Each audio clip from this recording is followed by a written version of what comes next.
wedding hall shimmered like a promise no one had made to me. Crystal chandeliers hung low from the ceiling, scattering warm gold across marble floors polished so smooth they reflected the smiles above them. Music drifted through the air, soft violins layered over gentle percussion. Elegant, controlled, careful. Even the laughter sounded rehearsed. I stood just inside the entrance for a moment too long. People brushed past me in tailored suits and flowing gowns. Perfume trailed behind them, floral, musky, expensive. The scent of roasted meat and buttered rice floated from the banquet tables. Glasses clinked in rhythmic celebration.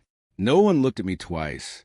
At the center of the hall, beneath a cascade of white orchids, my sister glowed. The spotlight adored her. It traced the edges of her veil, lingered on the shimmer of her jewelry, kissed her cheeks until they appeared almost translucent.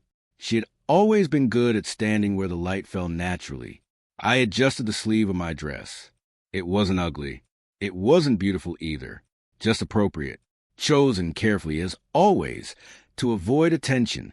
My mother stood near the stage, greeting guests with a smile so precise it could have been stitched onto her face. My father hovered beside her, nodding at the right moments, shaking the right hands. They moved like practiced hosts in a story that had only one daughter worth introducing. When my mother's eyes briefly passed over me, they didn't stop. Not in cruelty, in dismissal. It was a familiar feeling, like being a footnote in your own family. I found my seat near the back, not assigned, just available. The chairs closer to the aisle were already filled with relatives who laughed loudly and clapped enthusiastically. I folded my hands in my lap and watched the ceremony unfold from a distance that felt intentional. The officiant spoke about unity, about destiny, about two families becoming one. I almost smiled at that. Two families becoming one, as if ours had ever been divided fairly to begin with. A memory slipped in without permission. I was 7. My sister had fallen while running in the yard, a shallow scrape on her knee. My mother rushed toward her, as if the ground itself had betrayed us. I had been standing just a few feet away, holding a broken toy I had been too afraid to show anyone. No one noticed I was bleeding too. The music swelled. Applause filled the hall as rings were exchanged. Cameras flashed.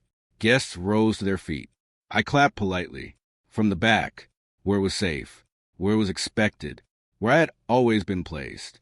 And as confetti began to fall like soft white rain over my sister's perfect moment, I realized something with a quiet certainty that startled me.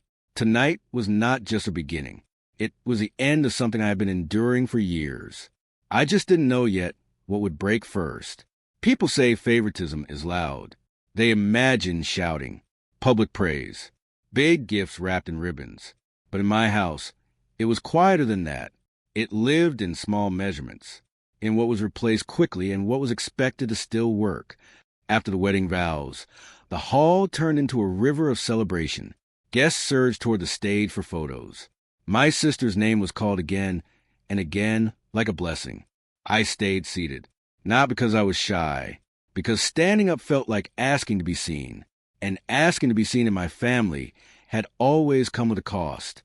I watched my mother fix my sister's veil for the 10th time, smoothing an invisible wrinkle, her hands gentle in a way I rarely felt. And I remembered winter. Not this winter. Years ago, when cold winds cut through our village like thin knives. My sister got the newer coat. It wasn't a discussion. It wasn't even called a choice. My mother held it up proudly in the market, checking the stitching, rubbing the fabric between her fingers like she was testing the future. "This will keep her warm," she said, almost relieved. For me, she bought one later. Something practical, something that would last. I wore it until the sleeves ended above my wrists and the zipper fought me like an enemy. Stop pulling. My mother would snap as if the coat was fragile and I was careless. My sister's coat always fit. Mine always had to adjust. That was how love was given in our home. It arrived in perfect sizes for one child, and in compromises for the other. Even at school, the pattern followed. My sister's shoes were replaced when the sole thinned. Mine were replaced when teachers started noticing, when embarrassment became public, when my mother could no longer pretend it wasn't happening. I learned early how to ask without asking, how to stand near the doorway when my sister received something new, how to mention, softly, that my notebook was full, how to smile even when my stomach tightened with shame. Because in our house, need was treated like an inconvenience, especially when it was mine. At the wedding, someone nearby laughed loudly, and their laughter pulled me back to the present. A waiter walked past with trays of drinks. My sister's friends waved him over with bright hands and bright smiles. I didn't wave. I could already hear my mother's voice in my head. Don't act needy. It wasn't advice. It was a warning. My father was not cruel. That almost made it worse. He was the kind of man who avoided conflict the way people avoid deep water, by pretending it wasn't there. If my mother ignored me, my father did something softer. He distracted himself. He stayed busy. He told himself the house was peaceful, and peace in his mind was worth more than fairness.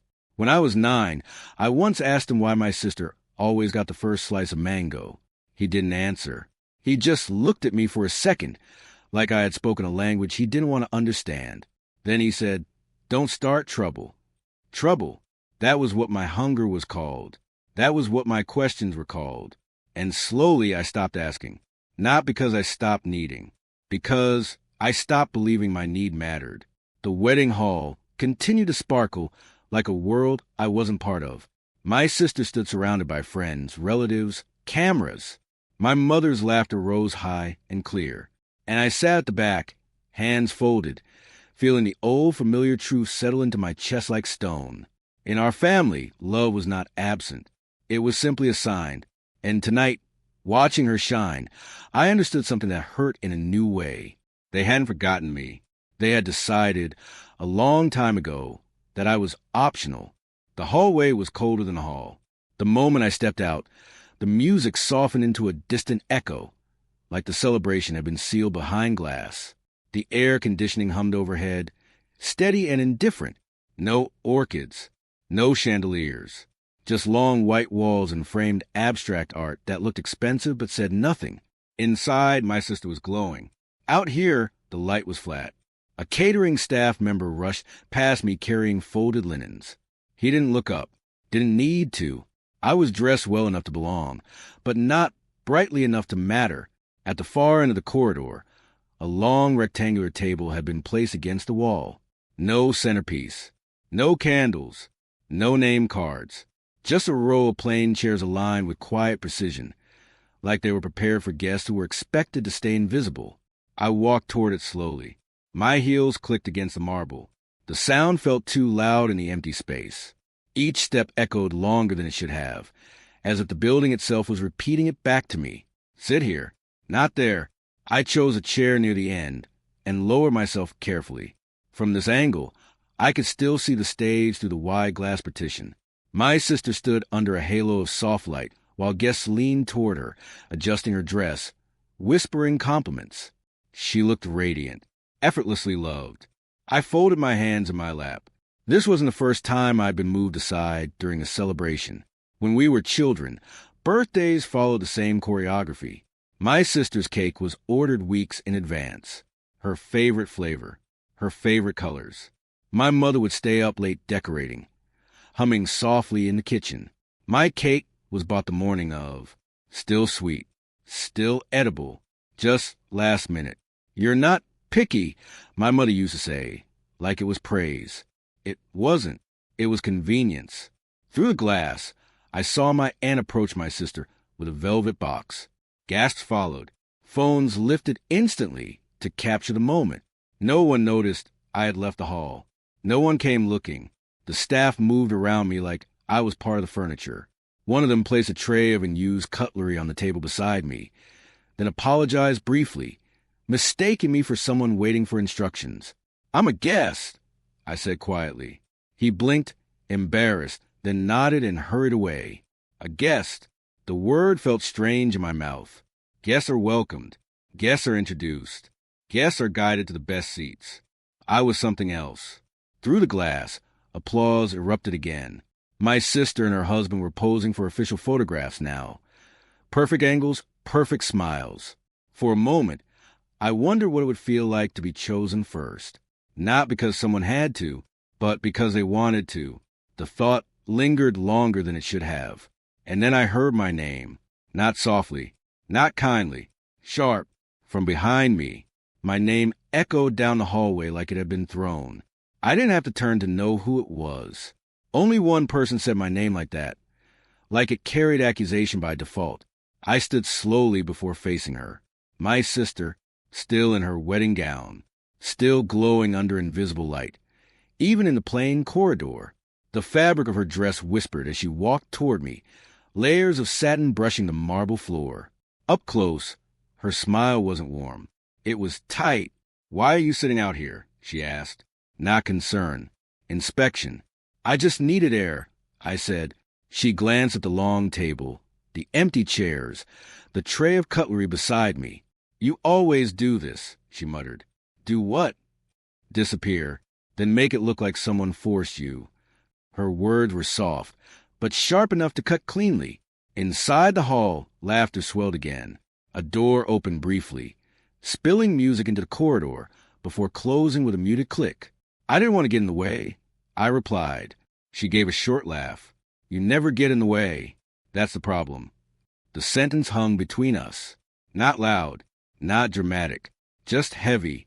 I searched her face for a hint of softness, a memory of shared childhood, something that felt like sisterhood. There was nothing there, only irritation. "You could at least try," she continued, adjusting the bracelet on her wrist. "Mom has enough to manage today. Don't add this." That was what I was. An undefined inconvenience. A complication without a name. When have I added anything? I asked quietly. She didn't hesitate. "When you make those faces." "What faces?" "The hurt ones. The silent ones. It makes people uncomfortable." I felt something tighten in my chest. "When I was 10, I said carefully, 'You told everyone I stole your necklace.'" Her eyes flickered. "That was years ago. I didn't steal it." "I know." The admission was calm, casual, like we were discussing the weather. "You knew." I repeated. She sighed. "I just needed the attention that day. You're stronger than me. You could handle it." Stronger. That was the word they always used when they needed me to endure something unfair. "You let me get punished," I said. She shrugged slightly. "You survived." Survived. As if that was the same as being protected. A group of bridesmaids entered the hallway then, laughing loudly, freezing when they saw us standing there. My sister's expression changed instantly. Polished, radiant, controlled. "There you are," one of them said. "Everyone's asking for you." My sister turned back to me, voice lowering again. "Please," she said softly, almost kindly, "just don't make tonight about you." I almost smiled at the irony. Tonight had never been about me. Not once. She walked away before I could answer, her gown trailing behind her like a closing curtain. I remained standing in the cold hallway, watching the door swing shut. And for the first time in years, something inside me didn't feel small. It felt clear, like a window had finally been wiped clean. And what I saw on the other side was not hurt. It was decision. The hallway felt different after she left. Not warmer, not kinder, just clearer. I stood there for a moment, listening to the faint pulse of music through the walls. The celebration continued without interruption. Glasses clinked. Laughter rose and fell like practice waves. Nothing had cracked. Nothing had collapsed. But something inside me had moved. When she said, "You're stronger than me. You could handle it," it wasn't an apology. It was justification. And I suddenly understood something that had taken me years to see. They hadn't chosen her because she was better. They had chosen her because she demanded, and I had been easier. I walked back toward the glass partition. From here, I could see my mother adjusting my sister's veil again, smoothing it with the same tenderness she once used to wipe dirt from her scraped knees. I tried to remember the last time those hands had lingered on me like that. I couldn't. A memory rose instead. I was 13. I had won a regional art competition at school. Nothing huge, just a small certificate and a mention in the local paper. I had run home with it folded carefully inside my bag, heart beating fast. My mother was in the kitchen, My sister was practicing for a dance performance. "Mom, look, I had started." She didn't turn around. "Not now," she said. "Your sister has rehearsal." Later that evening, relatives came over to watch my sister practice. They clapped when she finished. My mother called neighbors to tell them about her talent. My certificate stayed folded, unseen. That night, I placed it in a drawer. Not because it wasn't important, because I was. Through the glass, the photographer was arranging family members for a formal portrait. I saw my father glance around, scanning the crowd. For a brief second, our eyes met. He hesitated. Then he looked away. The photographer called out instructions. "Immediate family first." Immediate. I almost laughed at the word. I stepped back from the glass before anyone could notice I wasn't there. And that was when I felt it. Not sadness, not anger, but something steadier. A line being drawn. Not loudly, not dramatically. Just quietly inside me. For years, I had been waiting for someone to choose me, to defend me, to notice me. But standing in that cold hallway, watching the reflection of a family that had already decided my role, I realized something unsettling. They would never correct the story, because the story benefited them. If anything was going to change, it would not begin with them. It would begin with me. The music swelled again. Cheers erupted as my sister and her husband kissed the cameras. And in the reflection of the glass, I saw myself standing alone. Not small, not fragile, just separate. And for the first time, that separation didn't feel like rejection. It felt like preparation. The photographer's voice echoed faintly through the glass. "Closer. Smile. Perfect." The word perfect floated into the hallway and settled somewhere sharp in my chest. I stayed near the partition, watching them rearrange themselves for symmetry. My mother stood slightly angled toward my sister, her body turned protectively, instinctively. My father kept his hands folded, careful not to block the frame. There was a space beside them, not empty, just unclaimed. No one called my name. And suddenly, another memory rose. Not gentle this time, not blurred by time. Clear. I was 10 when my sister accused me of stealing her necklace. It was small, silver with a blue stone, a gift from our aunt. She had misplaced it before school and panicked when she couldn't find it. By afternoon, the story had changed. "She took it," my sister said, pointing at me in front of our parents. I remember the silence that followed. My mother's face hardened instantly.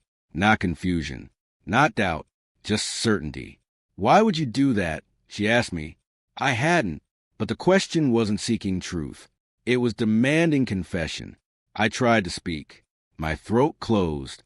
My father looked at the floor. "She's jealous," my sister added softly. Jealous. The word was powerful. It explained everything without explaining anything. My mother searched my room that night. Every drawer, every pocket. I stood by the door and watched her hands move through my things like they were contaminated. They didn't find the necklace. 2 days later, my sister discovered it inside her dance bag. "Oh," she had said lightly, "I must have forgotten." My mother laughed in relief. My father patted her shoulder. No one looked at me. No one said sorry. And I learned something important that week.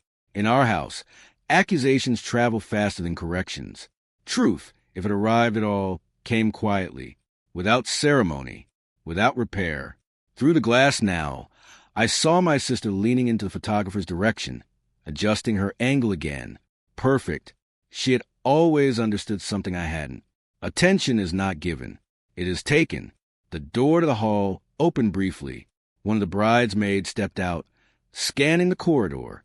"There you are," she said when she spotted me. "They're doing siblings next." I hesitated. Siblings. The word felt unfamiliar. "Come quickly," she added, "before they move on." Before they move on. That had always been the threat. I followed her toward the hall.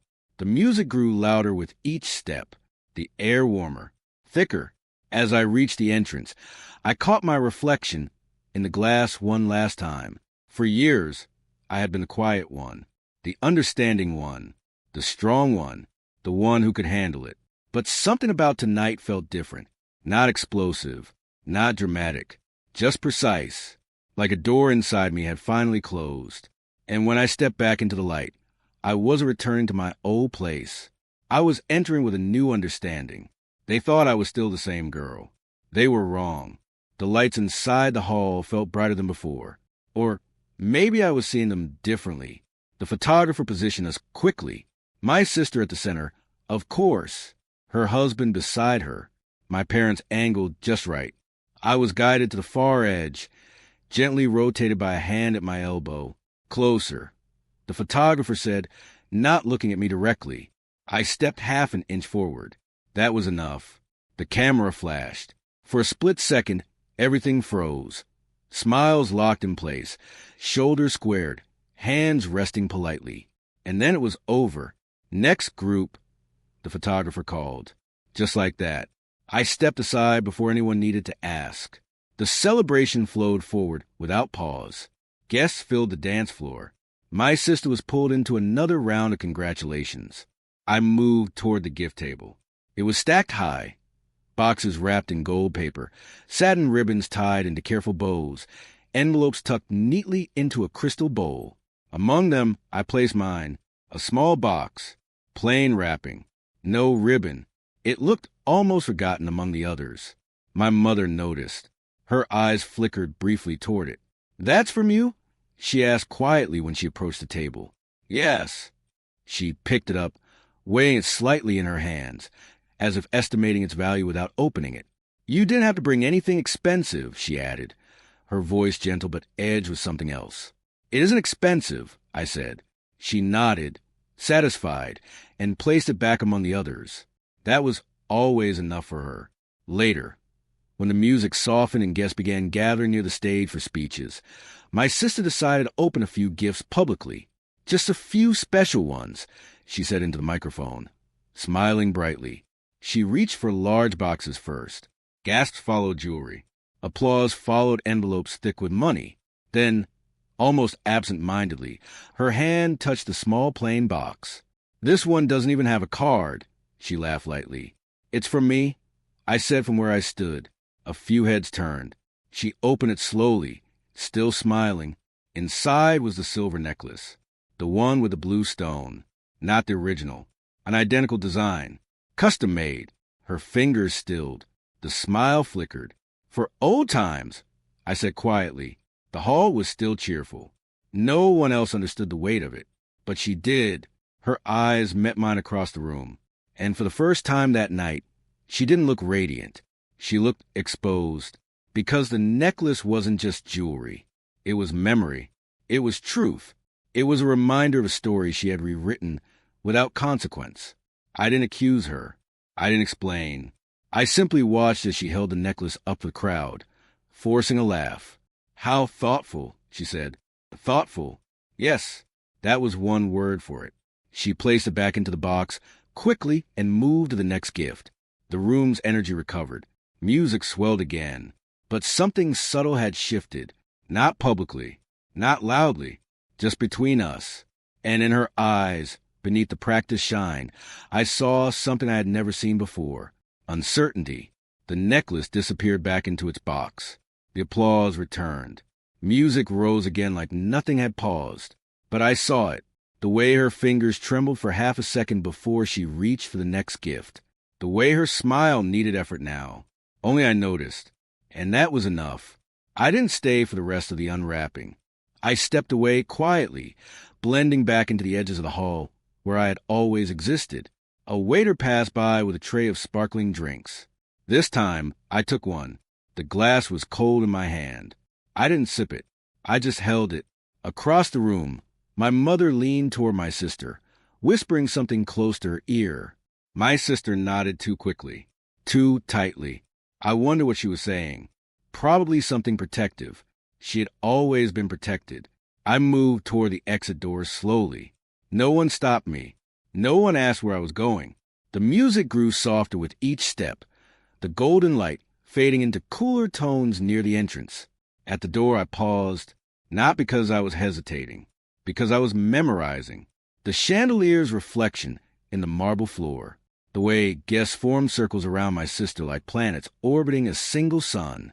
the sound of my mother's laughter rising above everyone else's. For years, I thought I needed to win a place in that circle. Tonight, I understood something else. Circles can be cages. Outside, the night air was cool and honest. It carried the faint scent of wet pavement. I inhaled deeply, letting the quiet settle into my lungs. My phone vibrated in my hand. A message from my father. "Where did you go?" 3 words. So simple. I stared at them longer than I should have. Not because I didn't know how to answer, because I didn't know what he was really asking. Where did you go? Out of the hall? Or out of the role they built for me? I typed slowly. I'm outside. I needed air. The reply came almost instantly. Come back. Family photo again. Again. There was always an again when something needed to look complete. I looked back through the glass doors. Inside, everything was arranged beautifully, balanced, smiling. From this distance, it almost looked perfect. Almost. My reflection stared back at me in the glass. Clearer now, steadier. For the first time in years, I wasn't waiting for them to notice me. I wasn't hoping they would finally choose me. I was choosing something else. Not revenge, not confrontation, just truth. And truth has a way of surfacing when people are most comfortable. I turned the handle and stepped back inside, not to reclaim space, not to demand attention, but to let something unfold, because what they thought was buried was about to speak. The hall swallowed me again. Warm light, polished laughter, the steady rhythm of celebration pretending nothing fragile existed beneath it. Ah, there she is. My aunt said when she spotted me, "We need all of you for one more photo. Properly this time." Properly. I walked toward the stage without argument. My sister stood near the center again, bouquet in hand, chin lifted slightly higher than before. The necklace box was gone from the gift table. Hidden or removed. I couldn't tell which. The photographer raised his camera. Parents in the middle. Bride and groom slightly forward. Siblings closer. Closer. I stepped in. My sister's perfume reached me, sweet and sharp. Up close, I could see the faint tension near her jaw, the way her fingers pressed too tightly around the bouquet. Smile, the photographer instructed. Flash, another, flash, and then, wait. My cousin called from the crowd. Show the necklace again. The blue one. It was beautiful. The room reacted instantly. Yes, show it, someone added. My sister hesitated. It was small, almost invisible, but I saw it. The pause. Oh, that one, she said lightly. It's somewhere. Wear it, my cousin insisted. It matches your theme perfectly. My mother stepped forward slightly. It's not necessary, she said, her voice calm but firm. But the room was already curious. Guests began murmuring, asking which necklace they meant. Someone mentioned how thoughtful it was. Someone else asked who gave it. The attention shifted, not dramatically, just enough. My sister's smile tightened. It was from her, she said suddenly, gesturing toward me with a hand that trembled almost imperceptibly. Heads turned. For the first time that night, eyes lingered on me longer than politeness required. Oh, my aunt said, that's sweet. Is there a story behind it? Silence pressed in, the kind that doesn't announce itself but makes the air heavier. I didn't step forward. I didn't need to. It's just a design she liked, my sister said quickly. But my cousin was still smiling. Then why did you look like you'd seen a ghost when you opened it? A few soft laughs followed. Not cruel. Curious. My sister's gaze snapped toward her. I didn't, she said sharply. The sharpness landed wrong. My father shifted uncomfortably. My mother's smile thinned. And I realized something. The story she had always controlled was slipping. Not because I exposed it, because she reacted. The photographer lowered his camera slowly, sensing something unscripted. Is everything okay? He asked gently. Yes, my sister said too quickly. I watched her carefully. For years, I had been the one accused of making faces, of looking hurt, of making others uncomfortable. Tonight, the discomfort wasn't mine. It was hers, and it was visible. Small cracks, hairline fractures, but real. Someone in the crowd whispered, "What necklace was it?"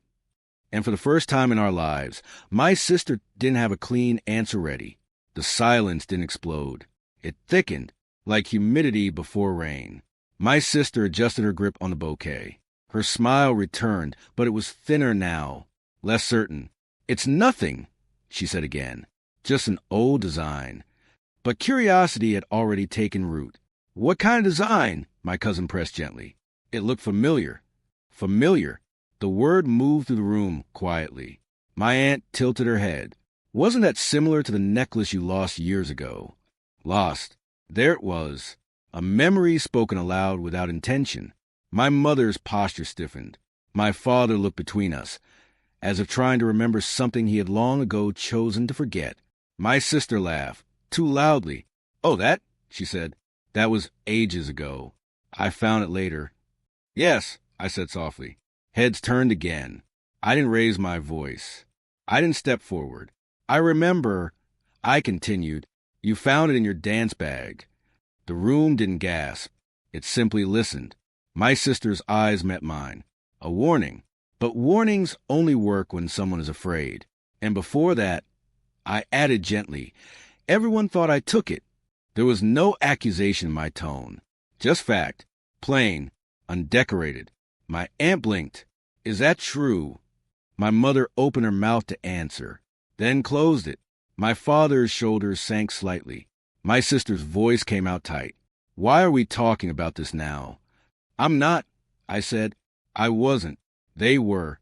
Because once a story is mentioned, it either settles or surfaces." My cousin looked confused. "Wait, you blamed her?" "It was a misunderstanding," my mother said quickly. "Children fight." "Yes," I agreed. "Children do." The agreement unsettled her more than disagreement would have. The photographer shifted awkwardly. Camera still lowered. Guests were no longer smiling for pictures. They were watching. Not drama. Not chaos. Just truth standing quietly in the center of a decorated hall. My sister's eyes flickered with something I hadn't seen before. Not anger. Fear. Because the necklace wasn't about jewelry. It was about pattern. About who was believed and who wasn't. "I said I found it," she insisted. "Yes," I said again. The word held steady between us. Found. After days of silence. After punishment. After doors closed. After I learned that defending myself only made things worse. My father cleared his throat. "I remember," he said slowly. The room turned toward him. His voice wasn't loud, but it carried. "She was punished," he continued. "We never corrected it properly." Corrected. There it was. The word that had been missing for years. My sister stepped back slightly. The bouquet tilted. No one laughed now. No music filled the gap. Just a soft hum of air conditioning and the quiet unraveling of something carefully maintained. I didn't need to say more. I didn't need to expose every moment. Because the point wasn't revenge. It was recognition. And recognition, once spoken aloud, cannot be folded back into silence. No one told the DJ to stop the music. It simply never started again. The hall, once filled with sound, now held something heavier. Guests shifted in place. A few cleared their throats. Some pretended to adjust their phones, as if this moment could be scrolled past. My sister stood very still. The bouquet had lowered slightly in her hands. My father looked older than he had an hour ago. "I should have fixed that," he said quietly. Not to the crowd. To me, the words didn't arrive wrapped in drama. They weren't loud enough to echo, but they landed in a place inside me that had been waiting for years. My mother tried to recover the room. "It was a small misunderstanding," she repeated, forcing a smile. "Let's not turn this into something else." But it already was something else. Because this wasn't about a necklace. It was about how easily I had been chosen as the explanation, how quickly doubt had found me, how silence had been assigned to me like a responsibility. My aunt looked between my parents and my sister. Why didn't anyone say sorry? The question was simple, dangerous in its simplicity. My sister's lips parted, closed. For the first time in her life, attention wasn't feeding her. It was examining her. "I was young," she said finally. "I panicked." No one argued. No one defended. They were waiting, not for more details, for something else. My father inhaled slowly. We should have apologized. He looked at me again. I'm sorry. The words were careful, uneven, but real. My mother didn't speak. Her pride stood between her and the sentence she needed to say. The room remained still. I felt dozens of eyes on me, but none of them felt heavy anymore. For years, I had imagined this moment differently. I thought I would feel victorious, triumphant, but what I felt instead was quiet, like a weight I had forgotten I was carrying had finally been set down. I know, I said gently. It wasn't forgiveness. It wasn't confrontation. It was acknowledgement. And sometimes acknowledgement is enough to shift the ground beneath everyone. My sister looked at me with something softer now. Not jealousy, not irritation. Something closer to realization. The photographer finally lowered his camera fully. Should we continue? He asked carefully. No one answered immediately, because something had already been completed. Not the wedding. Something older. Something that had been waiting for light. My mother finally stepped forward. Her voice was steady, but her eyes weren't. We should take the photo, she said. Together. The word felt different now. Less decorative. More deliberate. I stepped back into position. Not at the edge. Not forced inward. Just standing. Equal distance. And when the camera flashed this time, the smiles weren't perfect. They were honest. The flash faded. No applause followed. No dramatic music swelled to announce closure. Just a soft click of a camera capturing something imperfect and real. People began moving again, slowly at first. Conversations restarted in cautious tones. Laughter returned, but it carried less performance now. It sounded human. My sister adjusted her veil once more, but the movement lacked its earlier precision. She wasn't glowing anymore. She was breathing. My father stepped closer to me than he had all evening. Stay for dinner, he said quietly. It wasn't an order. It wasn't an obligation. It was an invitation. My mother stood beside him. Her lips parted as if forming a sentence. Pride wrestled with something softer in her expression. She didn't say sorry, but she didn't look through me either. That was new. Across the hall, guests resumed dancing. Plates were refilled. Glasses clinked again. The world had not ended because truth entered the room. It had adjusted. I walked toward the gift table once more. The small box with the blue necklace was still there, unopened again since it had been placed back. I didn't take it.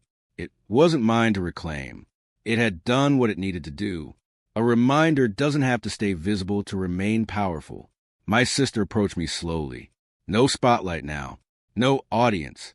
I shouldn't have said that about you, she said, eyes lowered. It wasn't a speech. It wasn't poetic.